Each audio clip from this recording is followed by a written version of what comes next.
கர்த்தரிலும் அவருடைய சத்துவத்தின் வல்லமையிலும் பலப்படுங்கள். எபேசியர் 6 அதிகாரம் 10 good morning brothers and sisters.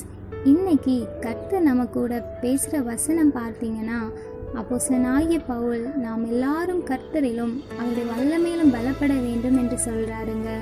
ஆமா தெய்வ ஜனங்களே, இந்த கடைசி நாட்களில் நம்முடைய பிரச்சனைகள், போராட்டங்கள் மற்றும் பாடுகளை மேற்கொள்ளவும் கிறிஸ்து இயேசுவின் மகிமை உலகிற்கு காண்பிக்கும் பொருட்டாக நாம் ஒவ்வொருவரும் தேவனுடைய வல்லமையினால் அனுதினமும் பலப்பட வேண்டும். பிரியமானவர்களே, கேளுங்கள் தரப்படும்னு வேதம் சொல்வது போல நாம் நம்முடைய ஜெப நேரங்களை அதிகப்படுத்தி தேவ சமூகத்தில் காத்திருந்து அவருடைய வல்லமையை அளவில்லாமல் கேட்டு பெற்றுக்கொள்வோம்.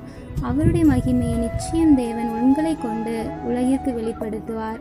ஆமீன். வல்லமை தேவை தேவா, வல்லமை தாரும் தேவா, இந்த தேவை தேவா,